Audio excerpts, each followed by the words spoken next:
never been done before. We the people tell the government what to do. It doesn't tell us. We the people are the driver. The government is the car. And we decide where it should go and by what route to do. We the people are free. And I hope we have once again reminded people that man is not free unless government is limited.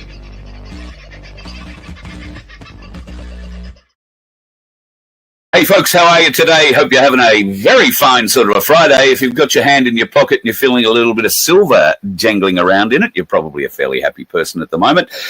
You don't need me to tell you about it because I don't know enough about it to inform you enough. What I do know is a man who knows everything there is to know about the gold and silver bullion market at the moment. In fact, precious metals of all kinds. From Ainslie Bullion, the CEO, Michael Engerman. Good evening, mate. How are you? Yeah, very well, Carl. Very well. It's a bit wet outside, so I'm probably glad that I'm in here at the moment with another big rain depression upon us. But no, I'm very well. But if you're a bit might be wet, but it's raining silver droplets inside at the moment by the look of it. With regards to price, yeah, I mean, I'm just looking at some green candles happening right now as we speak. But no, we've had a good 24 hours.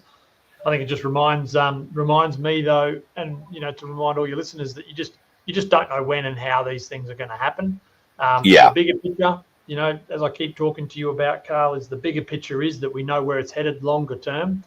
But in the intra days and the intra weeks is very hard to predict. But yeah, it's good. We often get asked, green's better than red. We often get asked, when's it going to happen? When's it going to happen? And like you say, nobody can predict this. But this page basically sits permanently up on one of my screens the whole time, and I've been watching the price of silver now for the last week sit around $53.30 or thereabouts, and it hasn't really done a great deal of movement. We hook up this morning, you say, have you seen what it's done this morning? And all of a sudden it's gone up like $1.30 overnight. Yeah, and that's my point. You just don't know when. There's had customers ringing today saying, "Oh, damn it, I wish I'd bought yesterday." But look, it's $1 on the total price. It's obviously would have been nice for that dollar to remain in the people's pockets if they bought yesterday, but focus on not the intra-day, intra-week charts. Look at the charts from a 10, 20-year point of view and look where it's heading. So that's the big piece that, that's the message for everyone to understand, unless you're trying to trade this, which is another whole, gamut of challenges for you to do. Don't worry about it. So I'm just having a bit of a look at the gold-silver ratio, 88.78. It's wasn't all that long ago we were saying, it's 92 point this or 93 point that. What we're looking for is for that number to come down, aren't we? That's the number people should really be looking at. Yeah, absolutely. So I'll just keep my phone on silent. No, absolutely. I mean, that is that number can still go down over time. The average is around 50. It's got down to as low as 16 in the past. So, when that happens, that means silver compared to gold is going to continue to climb in price. Now, let's hope that gold continues to go up as well, because that automatically means that silver is going to go up exponentially compared to gold.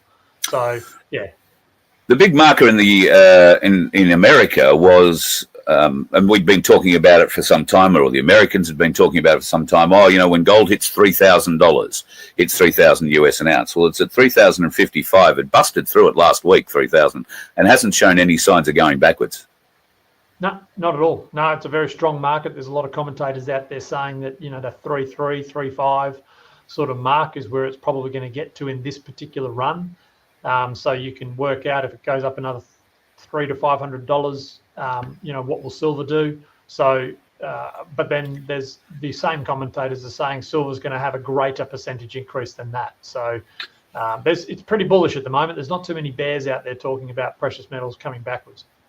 Yeah, right. Okay. So obviously we, the mum and dad, the single person like me who's got a little bit of silver tucked away, and I mean a little bit, we can't affect the market in any way, shape or form. But there are big players that have an influence on the market. Can you explain how that works?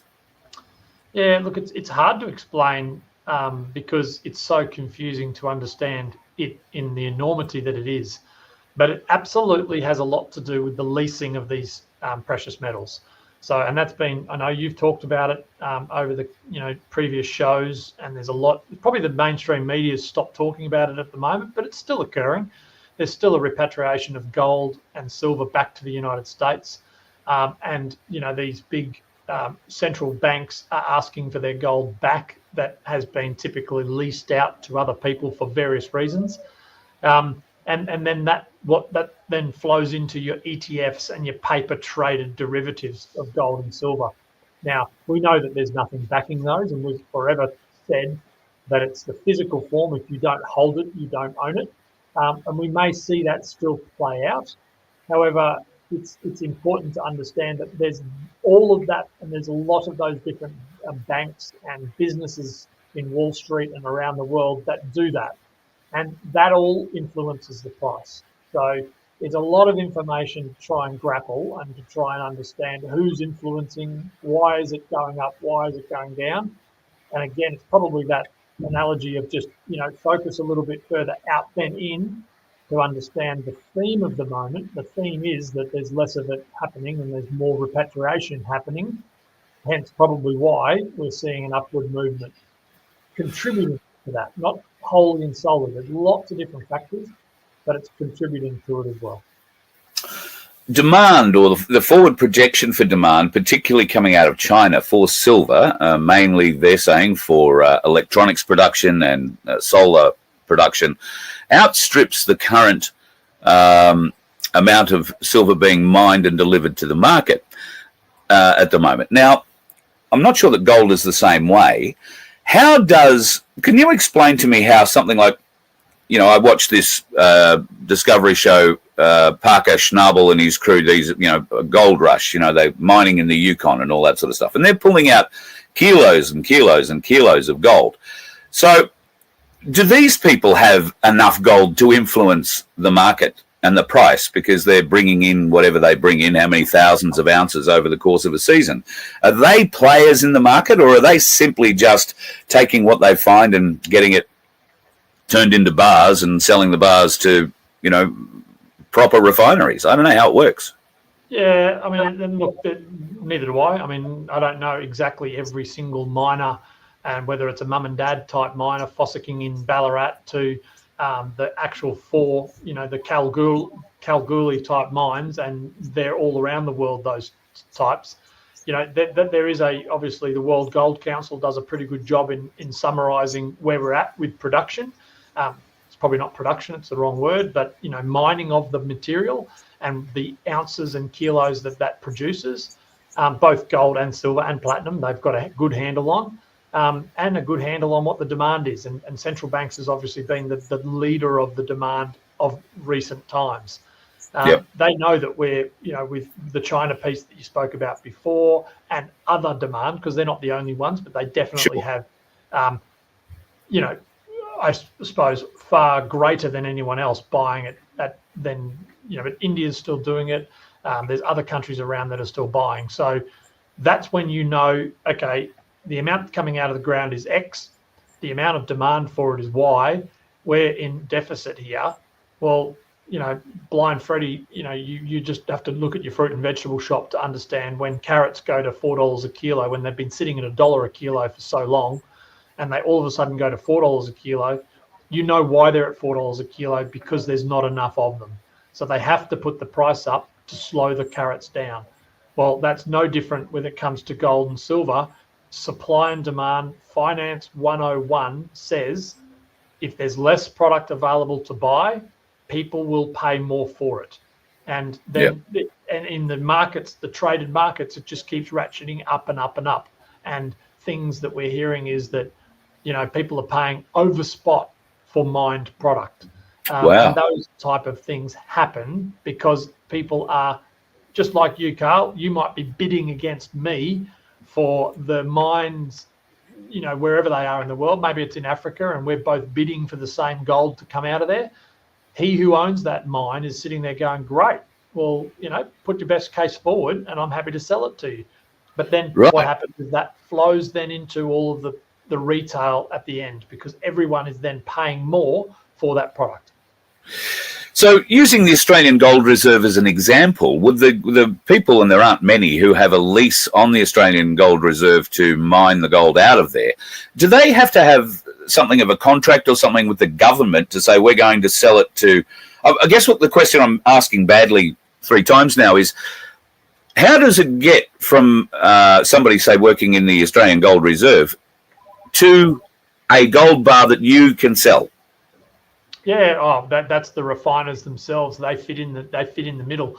So those businesses have been formed to purely satisfy the barred demand.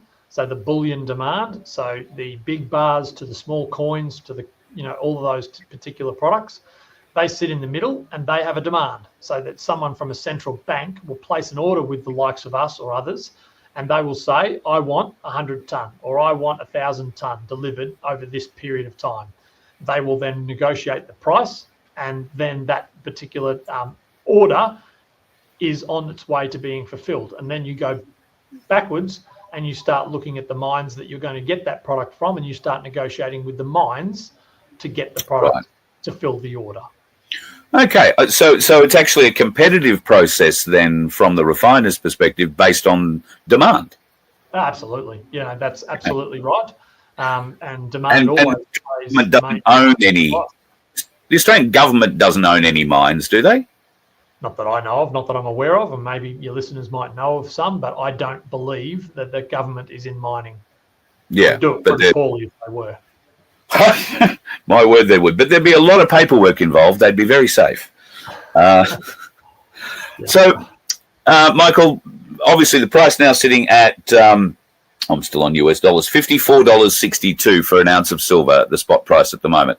Now, people, like you've said, have said, oh, look, I should have seen the price yesterday and I should have jumped on it yesterday. Well, the fact is it may or may not jump another whatever amount before tomorrow. It might go back a little bit, but like you say, if you look at the overall graph over, not this week, not this month, but look at the overall graph, you will see that it is always on the incline. It's going up, and you're not going to lose. So who, like me, don't have $54.62, but I've got $26. Can I come in and buy, or can I go online and buy something with my $26 from you? Maybe my Ainslie Saver account needs a top up. Yeah, that's the first thing. Absolutely, you've just hit the nail on the head. Ainslie Saver would be a perfect place to start. Otherwise, you're looking at the fractional coins, so your half-ounce silvers and the like. But there's not a lot because of the price of silver. When the silver was at that Aussie dollar around $28, $30 an ounce, which was less than a year ago. Remember that. So it's really exponentially exploded in the last 12 months. But when it was around that price, you were able to buy more silver for your dollar. But just remember that we keep saying this over and over again. Has silver and gold actually got more expensive? Or is it the Aussie dollar is getting worth less? So you need more dollars to buy the same product. You need more dollars to put fuel in your car. You need more dollars to buy a meal. You need more dollars. Absolutely.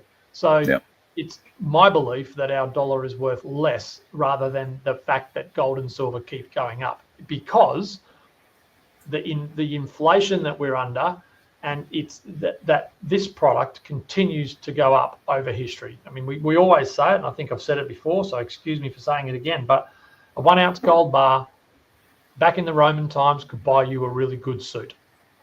Yeah, wow. Yeah. And a 1 ounce gold bar right now buys you a really good suit. Yep. So, that's the indicator of where it's going, and it doesn't actually change. It's just that our dollar is getting worth less more and more and more. Are you seeing pressure on the, I guess you've and your team follow all the markets. Are you seeing pressure on the stock market in areas that you haven't seen it before at the moment? Yeah, I think there's things bubbling away there that, look, there's, I was only talking to a gentleman yesterday just about the Northern Rivers, Northern New South Wales area with property prices. They are in free fall. Like, they are literally, there is people trying to sell their properties that they bought in the highs, and they are receiving millions and millions and millions of dollars discount on the price that they paid for those as offers to sell their properties. No one's paying them anywhere near what they bought them for. So, there is areas like that all around the country. It's not just the northern New South Wales area, that's the bordering Queensland. Is areas all over the country. Some pockets aren't experiencing it as bad, but there's absolutely hemorrhaging when it comes to property prices in some parts of the country right now. And I guess, we've been hearing for a while that the rest of the country is going to catch up with that. Property prices all over the country are expected to. Definitely a belief we've got that, we believe that things are not as rosy. They're not reporting it, so most people aren't aware of it. But we all still hear about the builders that are going broke and businesses that are going bust and all these ghost businesses that are operating out there. There is, I think, more pain to come. But, it was predicted many, many years ago that we were going to eventually get to something like this because the spending is out of control. The accountability is no longer there. And that's generally why people are flocking to. And another reason that gold and silver is going up, because it does go up in times of uncertainty. Absolutely. And it seems to be the safe haven, always has been, for institutional investors and all that sort of thing. Nothing safer than gold. You just look at the central banks. Why are central banks continuing to buy at an outrageous amount all the time? Like, they've got a lot of smart people that work for them and a lot of smart accountants and, those types that are looking at the history about what happens and when it happens and what you've got to do to hedge against those times. There's a reason they're buying the amounts that they are. So just do what the smart ones are doing and imitate those guys. I think you'll be all right. Michael, thank you for taking some time out of your day to explain what's going on and give us a bit of a heads up. I know it's a busy time for you, so I won't hold you up too long. I guess the takeaways from this are, folks, if you aren't already, but you are considering getting into the bullion market, then the Ainslie Saver is a great way to do it. And you can simply go online to ainslieBullion.com.au, and that'll be the page you see. When you see that link pop up, click it, or you can go to VLHQ.com. And can I just jump in on that, Cart, before I go? Sure. We have had some issues with, not ourselves, but some banking providers not allowing to do repetitive pay IDs. So you have to actually physically do it every time manually. That fix is coming, and I'm hoping that in a couple of weeks we can talk about then enabling all of our customers a BSB and account number, which then will enable them to set up the reoccurring payments weekly, fortnightly, monthly.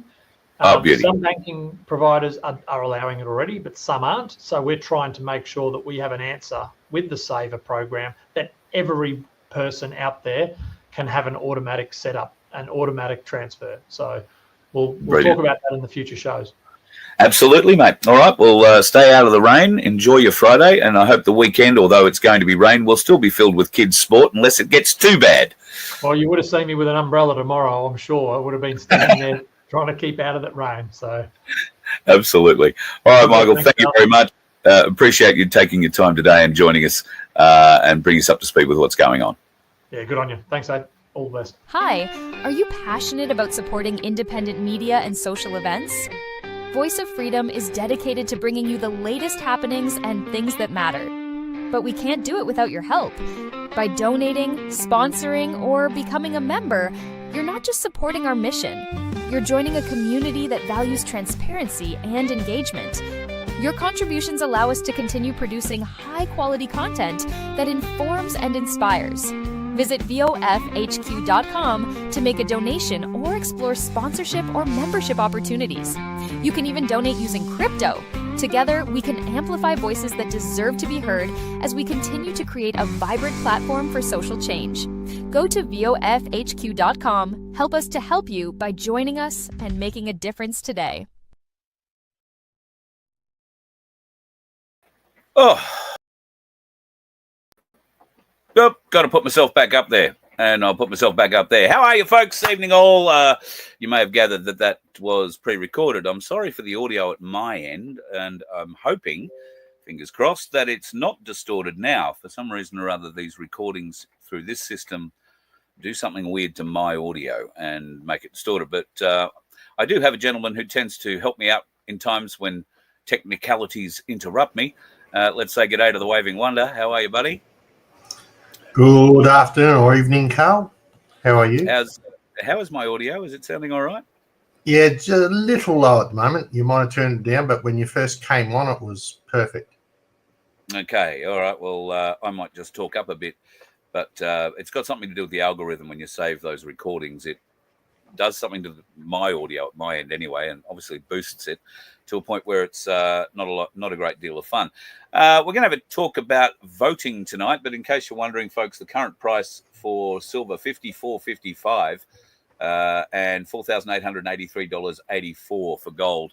Won't be long before it busts through the 5,000 Australian barrier, and the gold silver ratio has gone up just fractionally from when we were speaking this morning. It's now at 89.52.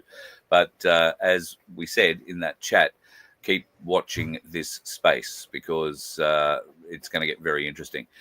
So let's get on to the second topic of tonight, although there's a couple of people who did have some questions. Now, let me just start a couple of those. Sunflower was one of them. God love you, woman. I hope you are doing well and you're pulling through your pleurisy and other ailments, the pneumonia and everything else. So I trust that you're going okay. You wanted to know, would the government, can they access an Ainslie account? I guess that would depend on what the account is. And my understanding is anything that is held by Ainslie would require a warrant or some sort of compelling governmental oversight paperwork before they would be allowed into anything at all. Taylor raised an interesting point here before when we were talking about the price, and that very shortly, when I say it hits $5,000 for an ounce of gold, the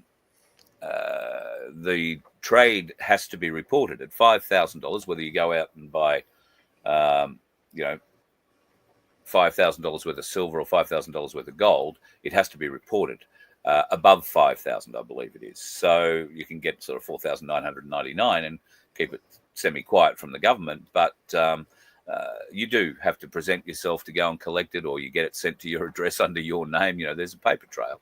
But Ainslie are under no obligation to provide it to anybody unless they are court ordered to do so. So that's my understanding of how all that works. Stu, I saw your comment, mate. I loved it. It's Airshow weekend at Avalon. That'll be a big weekend in Melbourne for the Freemasons. He went there yesterday with his dog, had a blast, but on the way out, the coppers decided that his dog wasn't allowed in. The management, the military had no problems with it. Typical Vic Pole, all over it. Hot, hot, hot. Protect and serve. Is that what it? No, there's no protect and serve. There's punish and coerce. No protect and serve. Somebody else had.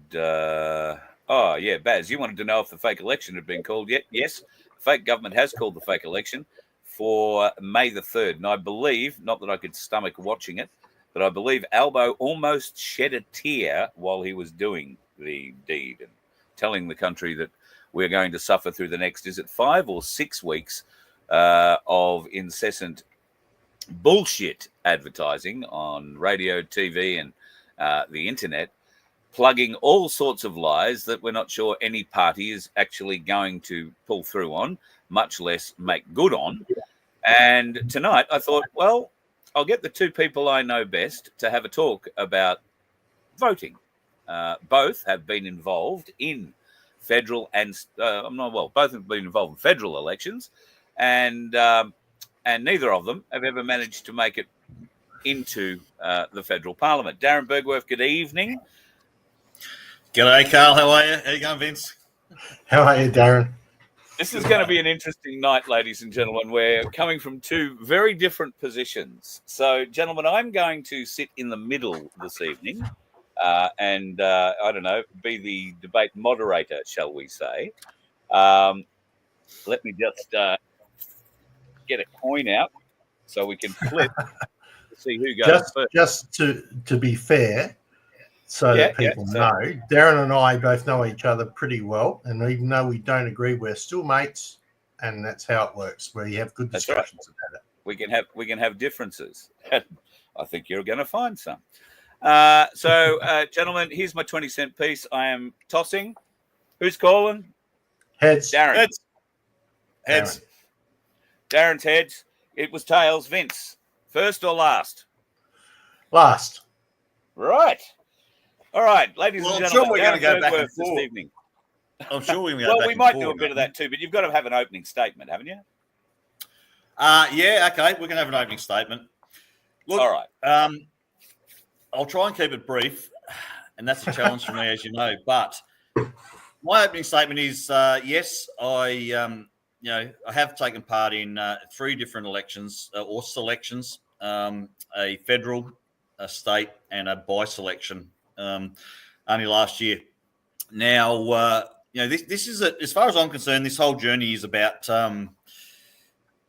educating ourselves and gaining knowledge and moving forward, not backwards. So when the knowledge I had when I first started this, after 5 years of following Trump and then switching my attention to Australia, was all very basic. It wasn't much on history, on anything at all. So when they mandated the jabs in this country, I already knew what was going on. Obviously, I decided that I got angry in late 2021 and did some marches.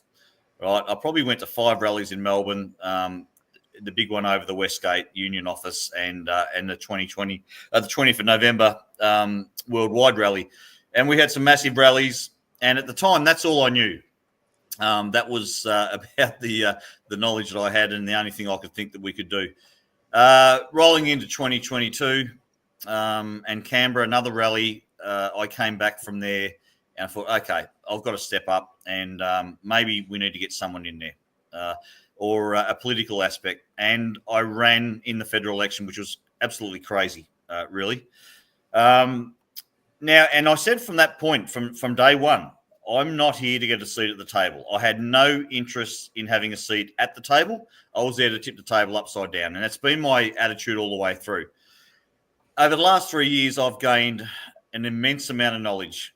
And I've moved so far because I dedicate my life to learning. And I reach out, and I have so many mentors in my life. And I've moved way past the idea that that there's a political answer to this. And I said this even before the state election, and I moved away from it with my video at the start of 2023 that's on My Place Australia for 20 minutes, that we don't need to support the system. We don't need to fight the system. We need to develop our own system. Now, obviously, late last year, the year before, Carl, as you know, I put my hand up as a hypocrite, and I'm going to have one last crack, not to get a seat, but for the platform to get an awareness and some knowledge into the general public. But even since then, which is already 12 months ago, the knowledge that I've gained about the criminality of who we are and what they are is gone to a whole new level. And at the end of the day, a vote in this upcoming federal election is a vote for the United Nations. It is cut and dry. For those that aren't aware, in 1948, after World War II, in 1945 this happened, the League of Nations got changed to the United Nations. And the 1948 Nationality and Citizenship Act basically tied us under the trusteeship of the United Nations. So for those that aren't aware, the bankruptcy trustee to Australia and all the territories that were involved in World War II is the United Nations. So the people that are running our country through our government system is the United Nations. So for all those people that have been talking about exiting the WHO and exiting the United Nations and all the rest of it, by taking part and facilitating in the crime, once you know there is a crime, then you are a criminal. It's black and white. There's no ifs, buts, or maybes about it. It's that simple. So all I'm trying to say, I'm not saying to anybody what you're doing by voting or supporting somebody is right or wrong. Okay, that's not where I'm coming from. I'm coming from giving people the knowledge to make an informed decision that most people didn't have with the vaccinations. Okay, and we lambasted those people for taking that jab, right, under pressure. So if we are aware of the crime and we're aware of the situation and we still support it and we know that system is, as far as I'm concerned, in my opinion, a child trafficking, money laundering, basically organised crime that are racketeering with all the courts, all the police establishments, all the so-called overseers of the ASIC and TGA, sorry, AFCA, APRA, all of them. As far as I'm concerned, it's my strong opinion that the whole system is an organised crime unit, right, that is forcing usury and slavery against the people and genocide. And I cannot, knowing that, there are so many acts that are in the Criminal Code Act 1995, the Crimes Act 1914, in our Constitution, that is treason against the Commonwealth, right? It is an act against the Commonwealth, and we are the Commonwealth. So knowing that, I cannot take part in it. And but knowing also that people don't know that, I can comprehend and appreciate that they were where I was 3 years ago, and they believe that that's a step forward. So I will support people that believe that, and no problem. But me personally, I can't. And that was short. Okay. Sorry. No.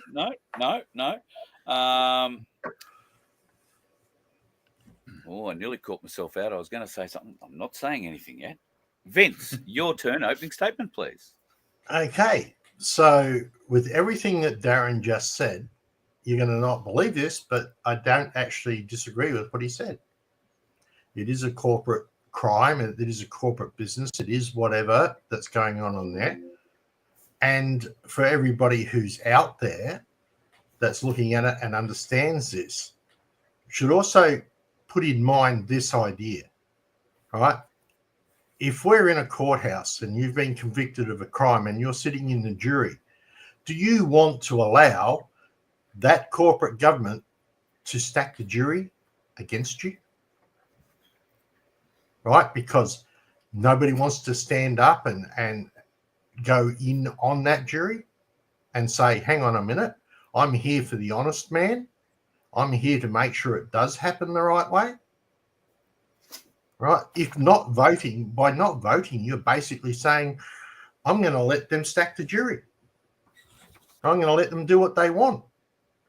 Right? If we can put some people in there that will act as a filter, a way of limiting things, even though we know they're totally corrupt, do we just step aside and let them do whatever they want because we don't want to have a say? That's where the difference is here.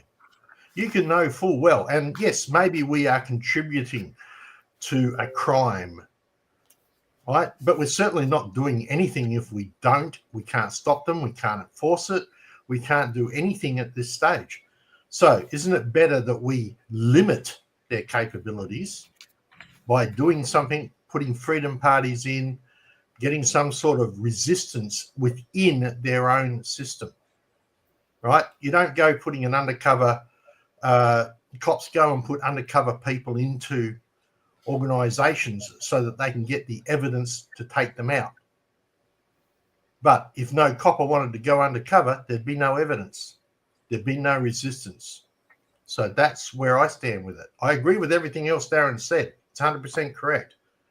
But whether we step aside and let them have their go and just let them go free, that's up to us. Accepting your point, and let's call your point the status quo, because it's essentially what we currently have. No, not exactly. Well, we have the ability to put people, to elect people into that place to represent us. True. What has our history been like? And I've got to say the history of people electing good people into Parliament is pretty strong. But the history of good people going to Parliament and turning a different way into party politicians and that sort of thing is quite evident. So I would argue that in your scenario, yes, it can work, but we have to get the right people elected and enough of them. Now, we've proven in the freedom movement so far that it's very difficult to get enough of us, we the people that actually believe we understand the real truth of what's going on, to stand up in public and convince their next door neighbour of the truth. And we're asking essentially, however many seats there are, lower and upper house in Australia, that many people to stand up and represent their people in their area, their town. How do we know they're not going to be corrupted by the power that goes to Parliament or comes with Parliament? We don't. Right? That's where it's a matter of trust. It's a matter of trying to know the person, their history, and their bits and pieces. We can't tell which way any individual person will go. We don't know what they have in the background that can be used for blackmail, etc., and so on. But once again, the chances of having someone in there that's actually going to do the right thing, and let's face it, over the last few years, we are starting to get people in there that are starting to make a difference, that are speaking up for Australia, even if they're still part of the conspiracy, their mindset's in somewhat the right direction, right? But they can do as much as they want in the right direction, but if we don't vote them in, they got Buckleys and none, and then the government's got complete rule. I mean, as far as I'm concerned, the lower house is a waste of time. It's going to be Lib, Labor, Teals, Greens, right? Because everybody's been trained with that two-party preferred. The Senate, however, is where we can start to make a difference. We can put the filters in there. If we take away the Lib and the Labors and the Greens power in the Senate, then we have much more power, because that's the filter. Any law's got to go past the Senate first. Right? So my idea would be, let's get the Senate working the right way by putting independents, parties that are leaning in the right direction to at least limit the capabilities of this criminal organisation. Darren, if we wake up on May 4th and discover that 15% of those eligible to vote actually turned up to vote, what do you think happens? If how many turned up to vote? 15%. Oh shit, that's a low number. My ambition is to see people not even getting their name crossed off around 35% in this election or greater, and the primary vote for both Liberal and Labor dropping well below 30%. To me, that would be a massive step forward for the country. And I'd put it to anyone that's thinking that getting an extra 1 or 2 or 3 senators in to the I don't even know what to call it, actually. Let's just call them senators, so-called senators. I'd turn your minds back to last year when they had there was a bill in Parliament, I think it was around freedom of speech or something along those lines, or disinformation, whatever it was. And we had, at the time, I think I was out doing a speech at Williamstown, and I think we had 3 or 4 Liberal senators cross the floor to get this bill over the line. And it was perfect timing, no? Okay, I might be out of order there, but from my memory, that's some Liberals or some people crossed the floor to get the bill approved. And this is the quandary we're in. This happened to Hanson back in the 90s or early 2000s, where basically both sides of Parliament ganged up to shut her down when she was getting 20% of the vote. Like, everyone was really excited. I remember I got a poster signed by her at Camberwell Town Hall. And I thought this was great. And I was only young, in my 20s, I think. And, and they locked her up and they did what they did. And, they shut her down. And as far as I'm concerned, she's a sellout. So what people got to comprehend is that the oligarch and the duopoly, if you get 1 or 2 extras in, all they're going to do is cross the floor, and they will continue on their merry way. I think, and what I've said, and I know it's going to be a contentious issue, that we need more pain. And I said this at the vote no at the Voice rally in Melbourne a year and a half, whenever it was, September year before last or last year, that there's a third option, and that's not the vote at all. Because at the end of the day, we need these tyrannical things to come in. The reason we've got an extra maybe 2, 3, 4,000, 5,000 people in the eastern suburbs rising up against the council and their overreach is because they're making decisions that are actually, bringing themselves down. So why interrupt an enemy that's bringing themselves down? And to me, let them do it. If we concentrate on building the new and we don't engage and we have a massive vote of no confidence in the whole system by nobody getting their names crossed off, nobody paying their fines, which is only $20 anyway, then we're sending a message that we're done and we've got to actually move forward away from this system. And if we support it by voting, we're accepting their authority, we're accepting their system, we're accepting the criminality, and we're committing crimes against our Commonwealth, because they are it's basically the UN. Whether you like it or not, our government is run by the UN. All right. Let's say people have heard your message, have heard Ricardo Bosey's message, and we get 60% of Australian eligible voters not turning up to vote. What happens when we wake up? We don't. Good question. Because effectively, they will fine 60% of the people for not voting, and then they'll use the 40% of the vote they've got to form their government. There is no limitation. There is no, we must have 50% or more people vote before it can be a government. There's nothing written in the Constitution. There's nothing written in law that I'm aware of. So they will just, they count them as null votes. Right. Good revenue raising, I'll give them that. But effectively, there is no reason. And for your confirmation, the disinformation information bill was actually never presented through the Senate because they knew they were going to lose, because the Liberal Party and the Independents teamed up, which gave enough numbers to thwart the bill. When we come to the social bill for children under the age of 16, the Liberal Party and the Labor Party joined forces to put that one through. So even if the Independents had said something, it wouldn't have mattered. So the fact that One Nation didn't even vote really didn't matter, because there was no way they were going to win. However, if we can take out a lot of Liberal and Labor and Teals or Greens out of the Senate and fill them with other parties, and we've got plenty out there, I Heart, One Nation, the People's Voice Party for General Randick. If we can start filling those seats in the Senate so that there's a majority of independents, then even if the Lib and Labor team up, they still will not have enough power to pass the bill. This is why I say the Senate is the best chance. So forget the lower house, but if we can fill the Senate. Just hang on a second. I would say Darren would argue, and without putting words in your mouth, Darren, a 60% no-show vote is a very strong argument to take to military and police to say there is no authority for any real government. They won't do it. You saw what they did in Victoria. You saw how rough they were, how much they obeyed what the government said. Right? They won't do it. Yep, I agree. Right? Eureka is the only option you have there. I disagree.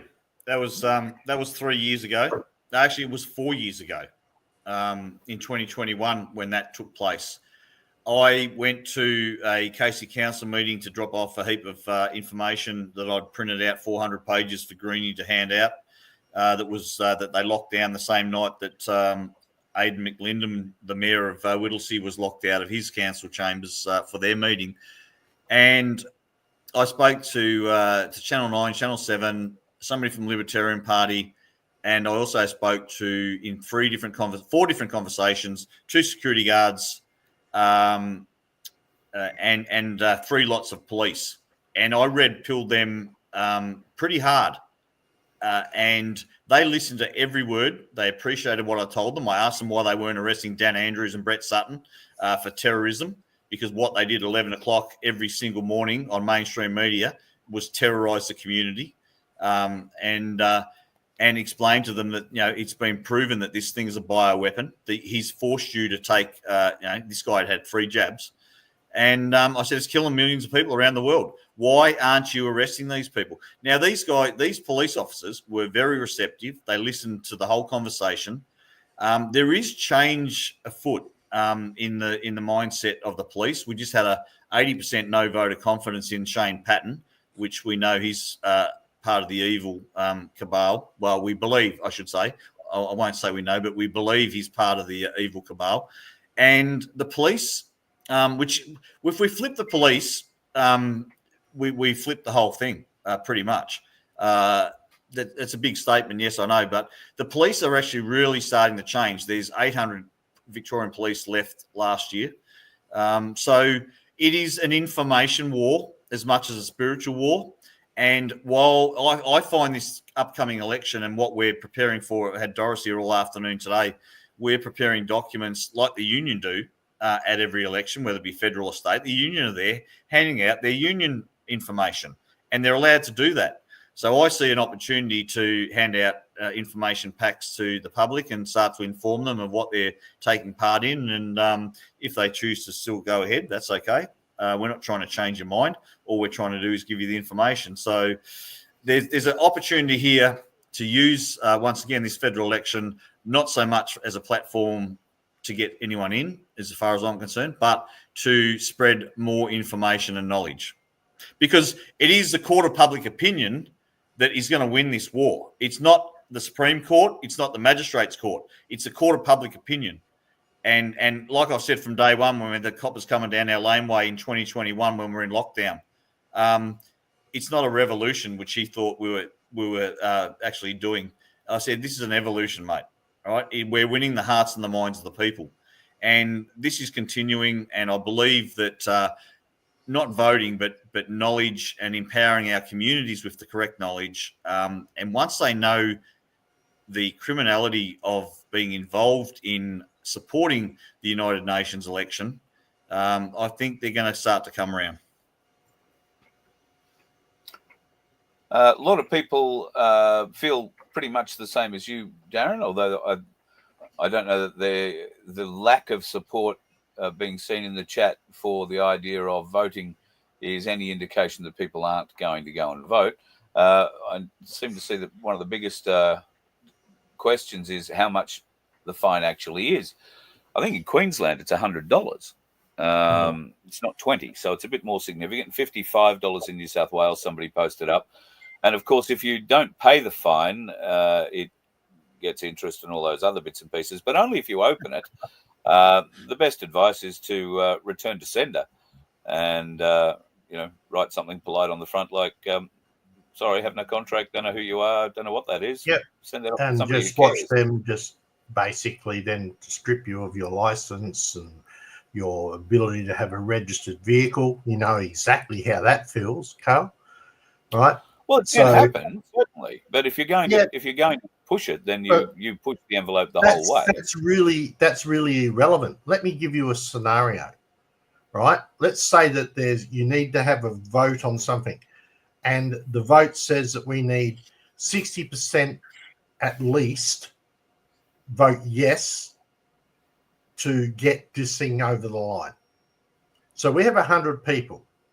Out of that 100 people, we have 60% that decide not to vote, right? So when we count up what's left, 40 votes, out of that election, we only had 40 out of the 100, but they got 100% of the votes.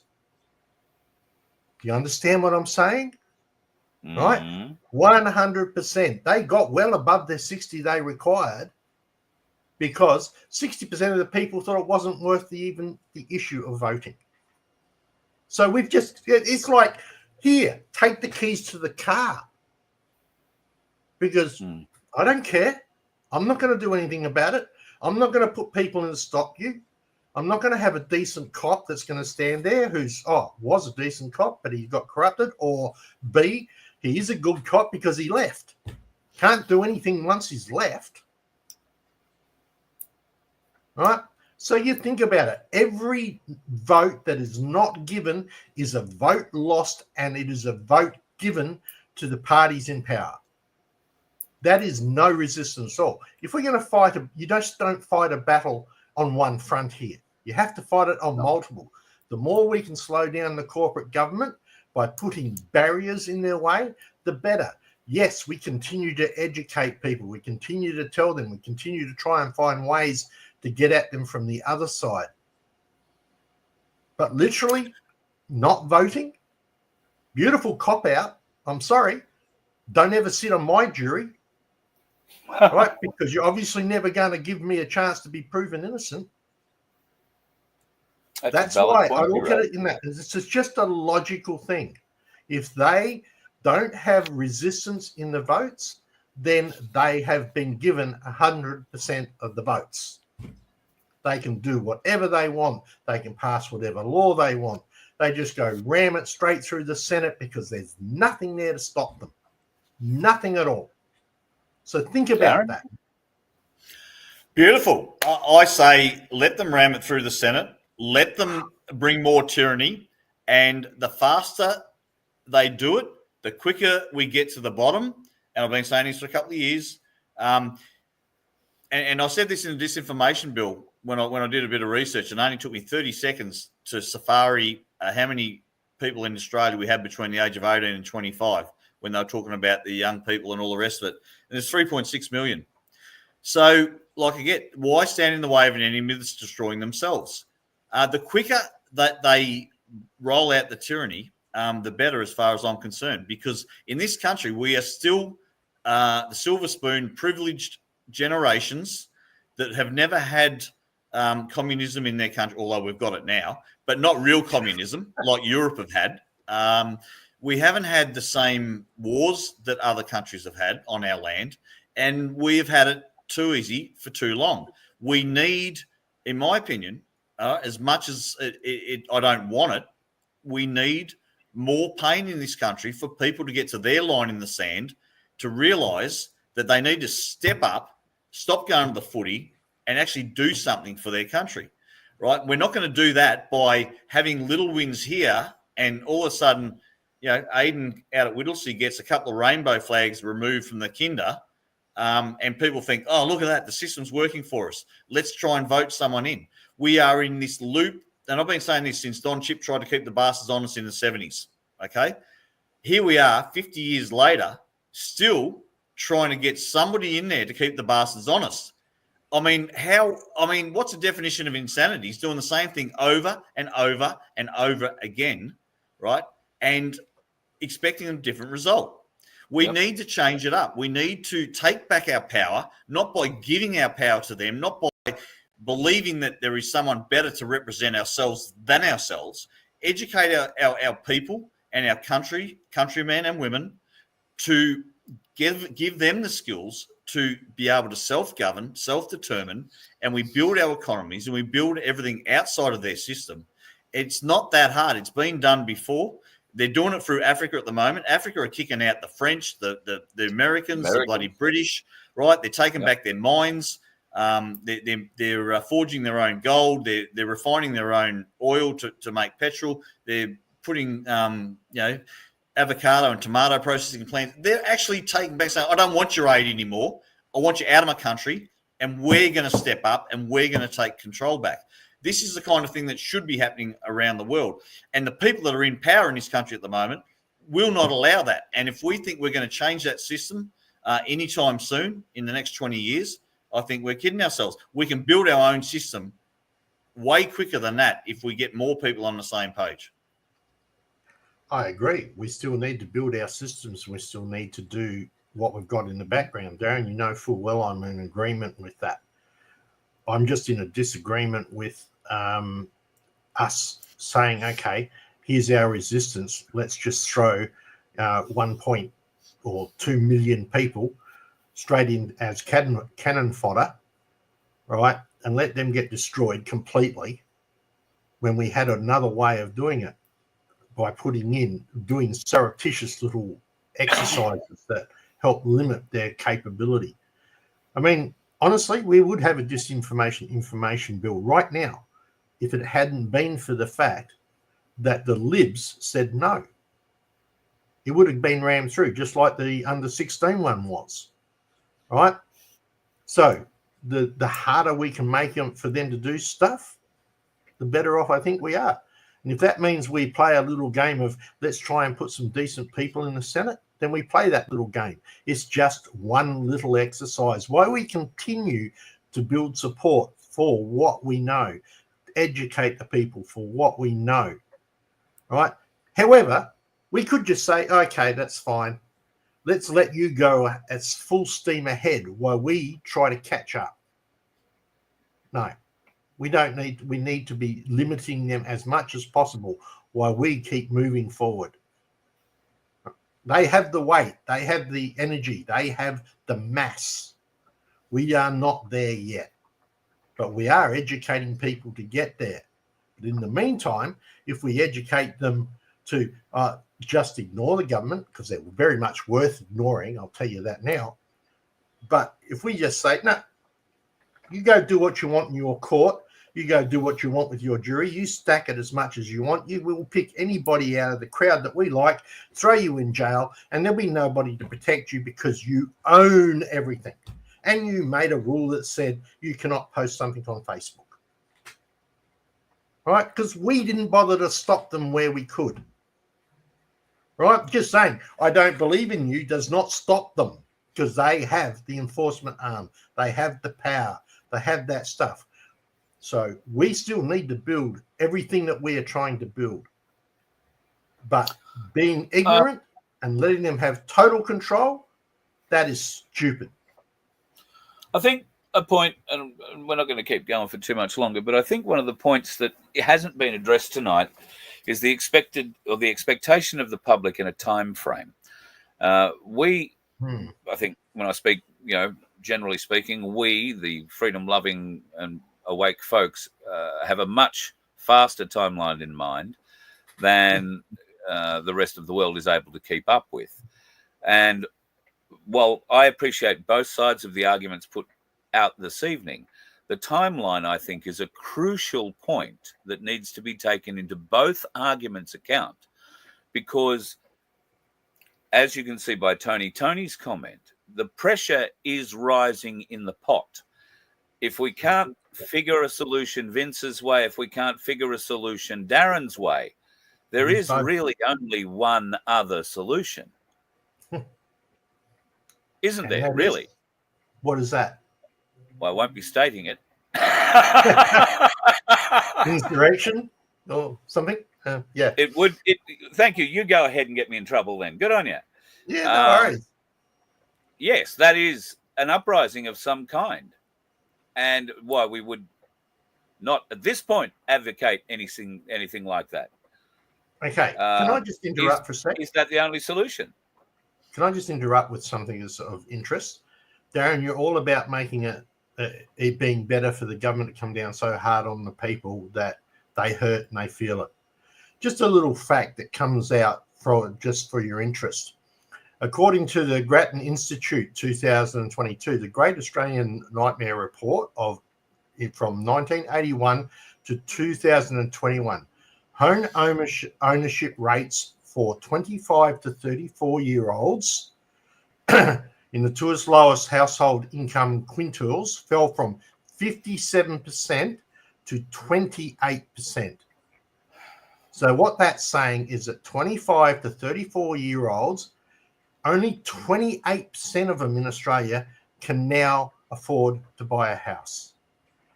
I ask you, are they not already hurting enough? No. If you take the 45 to 54-year-olds, right, that declined from 71% down to 53%. I mean, what do they have to be living on the streets? Is that enough? Yeah.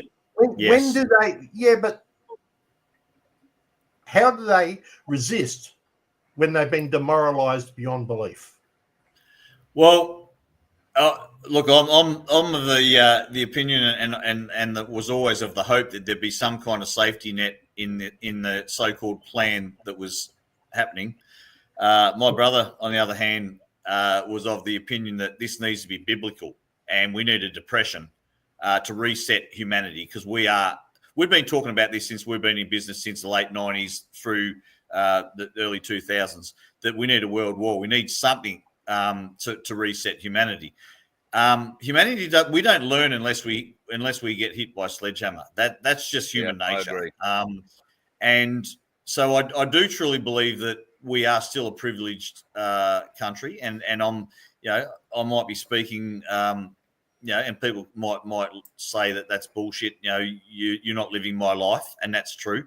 But there's the majority of people in this country still going to the footy. They're still going to the pub. They're still going out for dinner, right? They haven't changed the way they live. Yes, there is a certain amount of people that are really struggling. But once again, through tyranny or I can't think of the word at the moment, through necessity, the only reason that I stood up, and everyone knows that I was terrified about public speaking for my whole life. I would never, ever want to even get up and talk in front of a crowd, or I could do it in a group.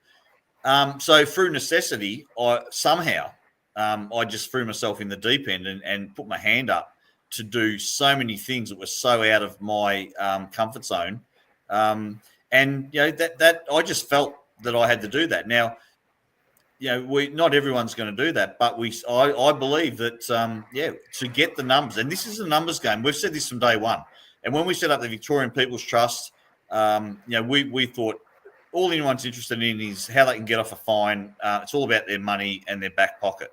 So we've got to find a way we can bring people to the party, and bring them in and then give them further knowledge by being able to get them off a fine or whatever. And as far as the fines that you're talking about, I've got a unregistered and a speeding fine from 2022 in February, still sitting here. Never interacted with all the follow-up letters. I've got several other ones. I just don't entertain these people. They have absolutely no authority and no jurisdiction. They have no grant of power to be in the roles that they're in whatsoever. And the only reason that they have any of that is through our ignorance and our consent. And if we continue to be ignorant and we continue to consent and play their game, then we're lunatics. That's my opinion. And like I said, I've come to that conclusion in a very short time frame because I live and breathe this 24/7. And I know that 90% of the population or more don't do that. So I comprehend that we've got to meet people where they're at. And I've even reached out to Professor Christopher Neal, who's running for the Senate seat in Victoria under the People's Party, Gerard Rennick, and offered him to come and speak at my place, Frankston. So I'm not telling people what they should or shouldn't do. All I'm saying is go in with informed consent. Go in knowing what you're taking part in. You decide whether you want to continue to support that, continue to support a government that, in my opinion, are involved in genocide, child trafficking, the family law court, breaking up families. This is the system that we're supporting. So be aware of what you're supporting before you go out and support it. That's all I'm putting across. Yep. So don't support it and let them have their free will. Perfect. Love it. Very good. No, it's not free will. Thank you. Well, that's exactly what you're saying. I'm not giving it to them. You're not going to put up any resistance against the current system by even using their own system against them, by putting people in who will put up resistance, then that's what you're giving them straight out. Are they corrupt? Yes, I believe so. Do I agree with what you said about them? Yes, I do. Right? I just have a different tact on the taxing. I came to that understanding about the corporate government a long time ago as well. I also came to the understanding that you can't fight every battle from the outside. You need to be in it sometimes to win it. All right. So in that respect, I mean, there's a lot of people agree with you, Darren, no doubt about it at all. But think about it, all right? Straight out. If you don't want to participate in any way, to offer any resistance on their inside, on the inside fight, then don't. Right? If you want to be a pain in the butt, go and make a difference in the Senate and just make a really interesting picture on the lower house vote, because you're not going to get anywhere really there anyway. So, or do nothing and build our separate economy and do whatever I want, and then watch that corporate government that you've given free rein come in with their troops and do whatever they want to us, because they have free rein, and now they have a piece of title paper which is really totally illegal because it's not signed with the seal or anything like that, but they have a piece of paper that they can use in their corporate courts with their corporate forces to come and take us away and do whatever they want, because we didn't stop that piece of paper from coming out in the first place. Okay, and look, I'm not saying that we shouldn't do nothing or we shouldn't be doing anything. All I'm saying is that we should. Nothing. No, it's not. It's Why? taking How the do you right stop action. it? What the Casey Council have done with having permits now for people to put their car to be able to work on their cars or have multiple cars that aren't registered or whatever, right? I was at that council meeting when there was 350 people there, right? And they shut it down, called the cops in. I was there again the week after and the month after and the month after, handing out thingos. Now, Greenie, who's kind of helping out now at My Place Berwick, they were starting to struggle for numbers. The other night, last night, I spoke to them this morning. They had 40 people turned up, and a lot of these people were new people that have joined My Place Berwick that are wanting information, and they're wanting leaflets, and they're wanting this. So what I'm saying is, it's not about supporting. Well, I don't believe we should be supporting their system and the election. I'm not saying that we should be doing nothing. We've got to take the right action, and to me, the right action is educating the masses. And when we get the numbers on board, including the police and every opportunity, the amount of red pilling that I do, I ran in last Sunday morning at our market 2 weeks ago. I walked out the front door to put the sign out the front, and a guy walked down. He had a suit jacket on and jeans, and the suit jacket was open. I seen he had a badge on his belt. So I followed him. I turned around and I followed him down into the coffee shop, and I stood behind him and I filmed him. And he was a federal copper. And he sat there waiting for his coffee. And I said, who are you with? And he said, police. And I said, yeah, what, you Vic Pol? He goes, no, feds. And I said, we got I said, who's coming to town? He said, Albanese or Dutton? He said, well, I'm not allowed to say, but yeah, we got a politician to come to town. It ended up being Albanese. Right, so I wanted to find out where they were going to be and go and crash the party. Anyway, so he stood there, and so I started to talk to him, and I red pilled him, and I said, mate, haven't you got the message yet? And he said, no, they haven't called the election yet. And I said, no, not that message. I said, the message to go start arresting all these politicians.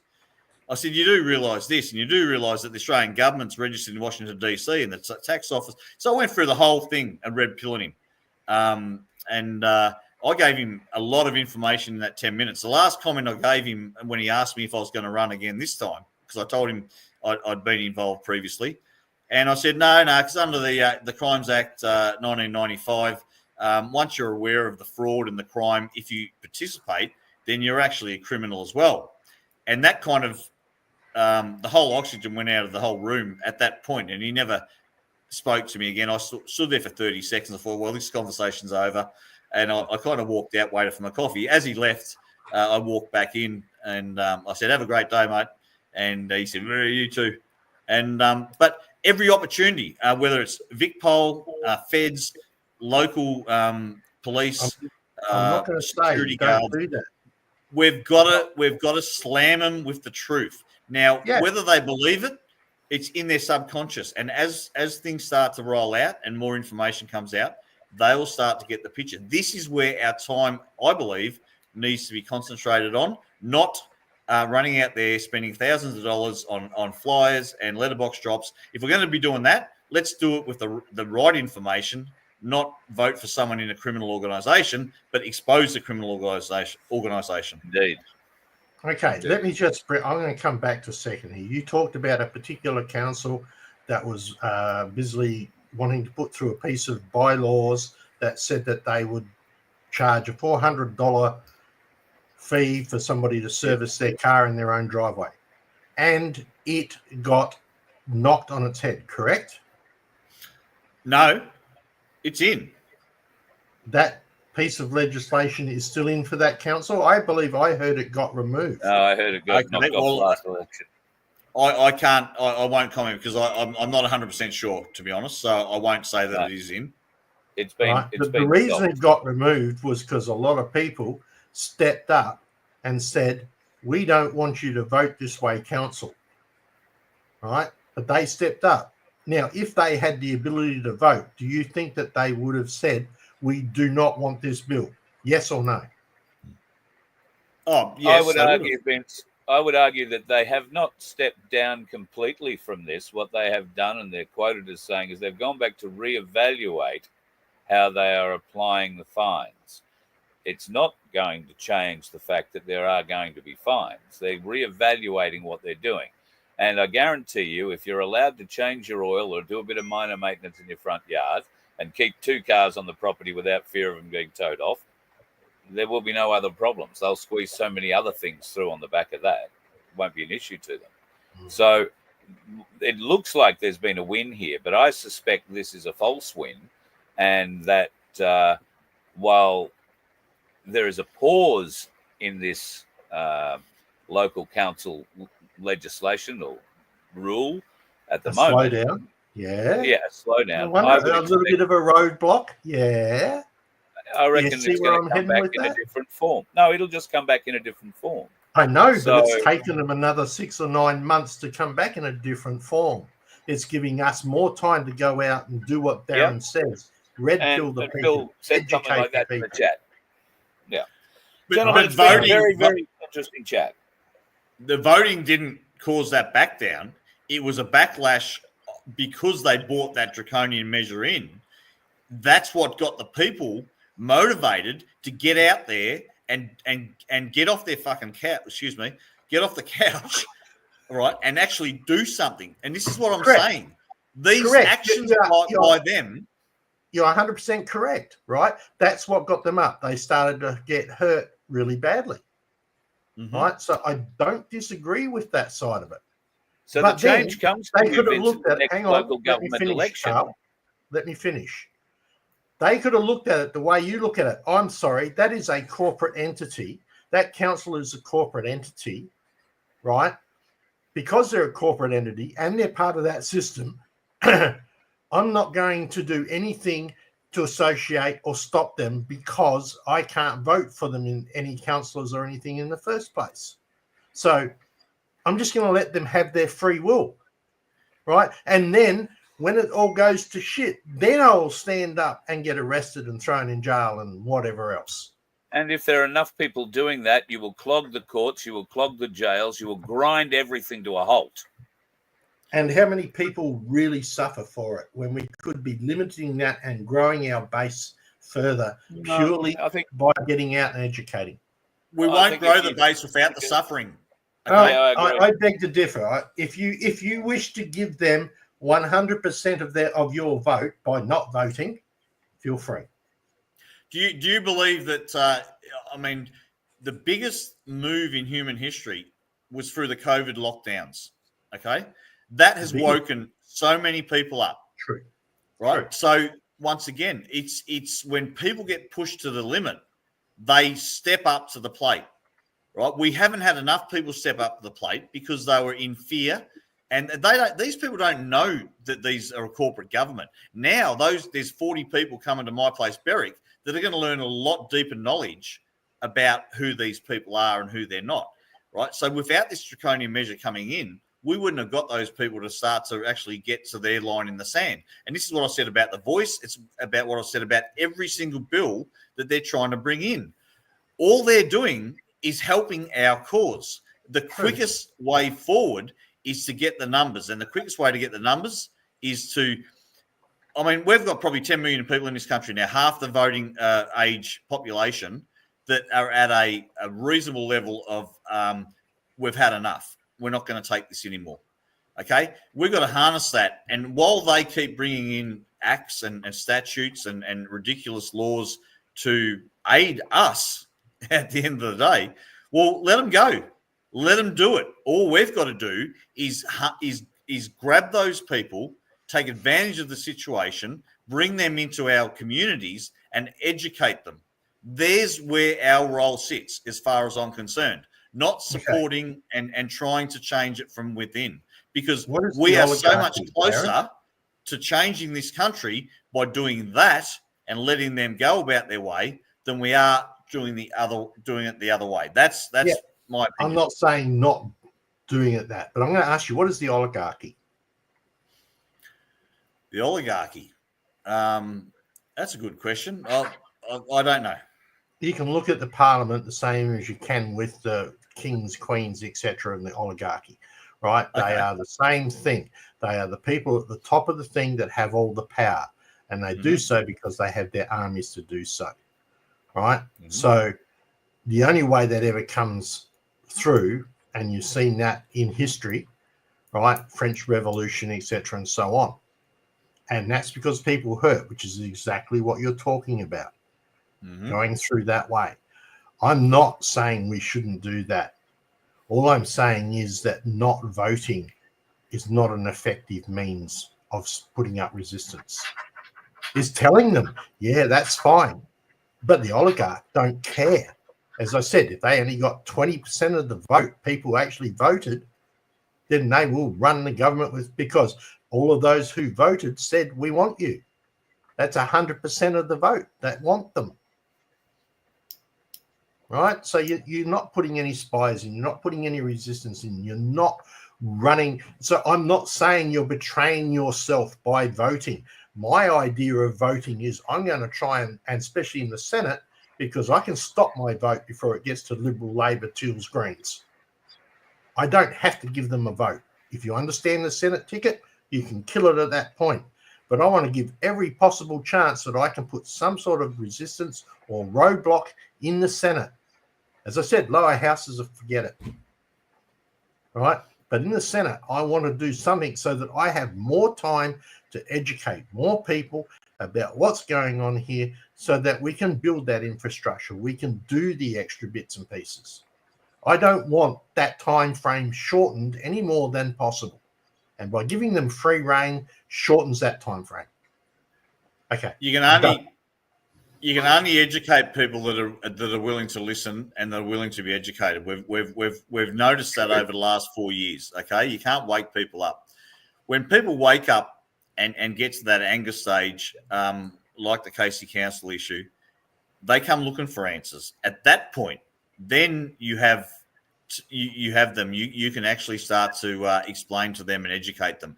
You can't educate people that aren't under immense pressure, that aren't at their line in the sand, but they are too comfortable, right? They're comfortably numb. That's the way I see the Australian population. And trust me, I used to be comfortably numb when I was younger and listen to Pink Floyd and all the other music when I was sitting in my mate's caravan. And but the Australian population are comfortably numb. Now that needs to change, and we as a people can't change that. I had a conversation with someone out the front the other day, looking in the front window, reading some of the information I've got on the front window, and it's pretty full on. And I said to her, "What do you think?" And she spoke to me for 10 minutes, but she was not on our page whatsoever. Right? They are fully in the matrix. So the only way that they're going to start to listen and start to take on board the stuff that may or may not be in their subconscious is if they get to their line in the sand. So we've got to wake them out of that comfortable, numb situation. We've got to shake the tree and get the rest of the monkeys out of the tree. And to me, the line in the sand. Yeah, the line in the sand is it's different for everybody. For us, It was lockdowns. For them, it was, okay, line up. The government told us to do this. I want to keep my job. I want to go to the pub. I want to go to the footy. So that wasn't their line in the sand. After what about the high prices of food right now? Is that not the line in the sand? How many people are struggling to buy food? How many people are struggling to buy electricity? Right? Yeah, so there's lots and lots of more people coming in our direction, right? Which means that we're taking votes away from the big parties and giving an opportunity to put them towards the smaller party, unless, of course, we tell them not to do that. And having a 35% no voter turnout is taking voters away from the system. But what good is it? Because it's 35% of nothing. In maths, that doesn't work. If you have 35% of 17 million people, let's say that's 4 or 5 million people who don't vote, the oligarchy don't care. They still got a 100% mandate from those who did vote. Correct. 100%. Correct. So you've just given them all the permission, and our resistance for this was zero. Our resistance will be zero. Our resistance will be zero anyway, and it'll be another 3 years. Why? Why would it be zero? We had 5 independents block the misinformation bill, right? If they weren't there, and only the Lib Party decided to block it, it would have passed. So if it was something that they were serious about, that doesn't hold. That does not hold. If there was something that they were serious about, they would cross the floor. Yeah, not I in agree the with party that. Politics. They're not. They're under. They're puppets. They're under the direction of United Nations. Because he got out. Because he did cross the floor, and they didn't like it. So, yeah, right. I mean, every piece of resistance we can put in, we should use, and voting is one of those. And history would tell you that they do. Whether it's Antic, whether it's what's his name, Russell Broadbent, whether it's Pauline Hanson, doesn't matter whether it's Rod Cullerton, whoever that goes in there that is against their agenda, that is against the United Nations, will get arseholed out of there very, very quickly. And that is a very, very long road to have any chance of getting anything done. The quickest way, I believe, is get to the bottom, get to the bottom of the barrel, get the people tyrannized, not terrorized, but it's the same thing almost, tyrannized to a point where they say enough is enough. I'm not going to take it anymore. And to me, they're the numbers that we need. And all the time that this is happening, the police are stepping back from executing their orders. They're starting to say, well, this is not right. So the whole thing is flipping by the orders that are coming down from the top and the ridiculousness of those orders. So to me, the minute you get a couple of small wins and people think, well, beautiful, we've got someone, we've got the Ratepayers Association of Victoria, we don't have to do anything after they just corporised all our councils in 1999 after we just voted no, we didn't want a third level of government. Let's set up a Ratepayers Association. Everyone's going to think, beautiful, we've got someone in our corner fighting for us. We don't have to do anything. 20 years later, they've done absolutely zero. This is how they work. We've got an independent that I've seen in the long weekend down in Rosebud and Rye. We went for a drive. Someone Smith, can't think of his first name, big yellow signs. Driving up the freeway to go over to Bacchus Marsh the other day, I seen this massive billboard with this independent, his name up there. Straight away, he's not an independent. The Australian public are not up to speed with the fact that, yes, they said, fuck, well, I'm done. Bloody, I'm not voting Liberal Labor ever again. I'm going to vote for the independent. What they don't realise is that independent is actually Liberal or Labor, right? An independent, and we're running 6 independents in one seat that dilutes the vote, and Liberal Labor are going to get in anyway. So I'm telling you, it's going to be a circus once again. We're going to get absolutely nowhere by taking part in this election. We need to educate. We need to be on the polling booths. That's how we take part in the election, not by supporting a candidate, not by voting, but by actually giving information and knowledge to the candidates and to the general public at large. Gentlemen, it's been one of the most interesting evenings I've had, and I've muted both your microphones so I can get a bloody word in. It's been a pleasure, and we're going to leave it there for tonight. Darren, thank you for the time you've taken out of your Friday evening. I know it's usually beer drinking time for you, so I appreciate it. And you've put forward some very good points. And equally, Vince has done the same thing. And obviously, it's up for everybody to make up their own mind. Here at the Voice of Freedom, I'll try and give you as many different options and ideas on what you can do as I can, including talking to some of those people who will be running for Senate seats, particularly. And in line with that, on Tuesday night next week, I'll be speaking with Michael O'Neill from iHeart. Whether or not Gerard Rennick will come on this program, I don't know. But certainly a request has been put through channels, so we'll see whether or not he wants to come on and have a chat. You will hear a bit about iHeart from me in the near future, because two people known to many of us are going to be running for iHeart as part of the Senate race. You may choose to support them if they're in your particular state, and if that is the case, all power to them. Once again, Darren, thank you very much. I'll let you go. Vince, I'm going to hang on to you for a minute because I've got something else I want to discuss with you. Have a great weekend, Darren. Cheers. And Vince, I guess I want to show your artwork today. You have been very creative. Ladies and gentlemen, it has been a little while since the Voice of Freedom has had a shirt or a wind sheeter or, in fact, anything at all by design that we could show you, and maybe you would like to wear and help support us. We have a new design, and Vince has mocked one up. Okay, I will admit, not terribly thrilling from the front. It does have Voice of Freedom on it, very nice looking t-shirt, yada, yada, yada, but I do like what is on the back. Australia, the land of the fee, and ain't that the case? From high-rise viewing taxes on the Gold Coast if you live 40 stories or above, or even if you live 11 stories above the ground. The tax is incremental depending on how high you go.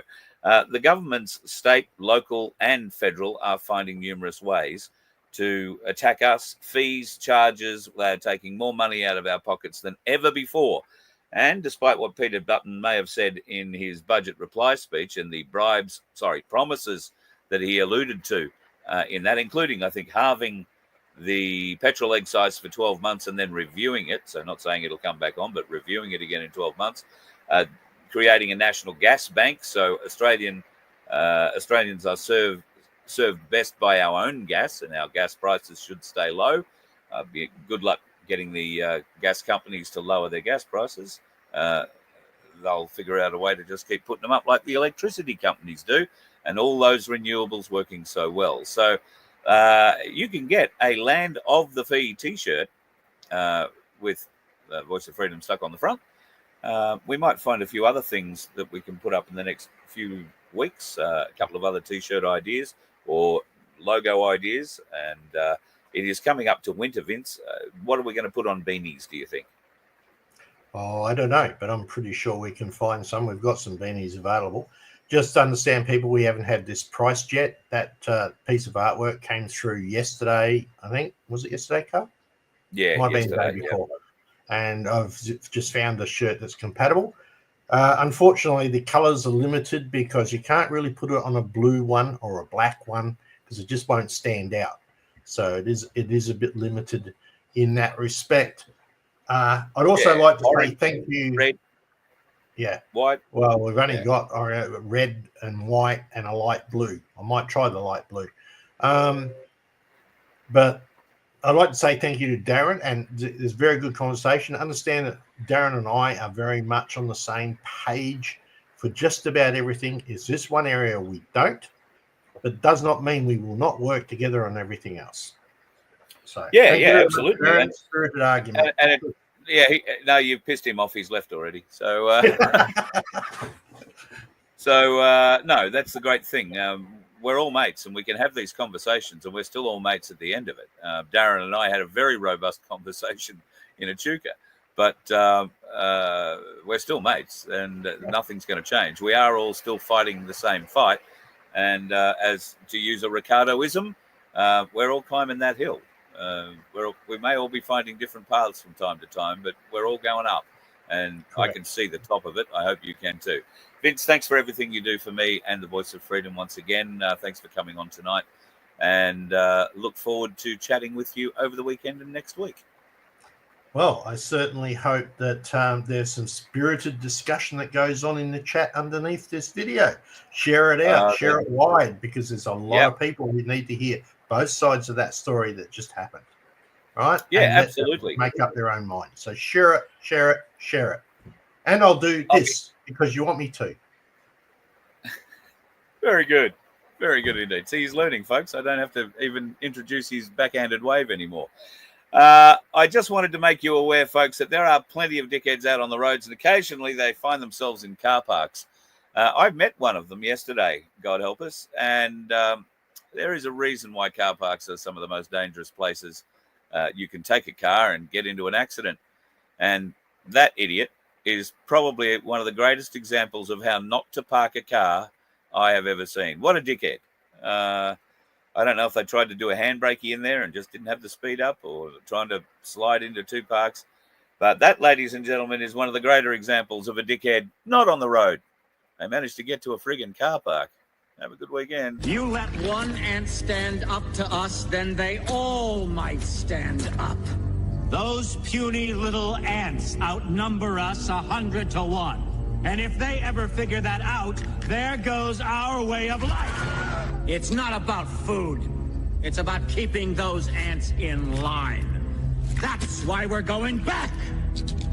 Does anybody else want to stay?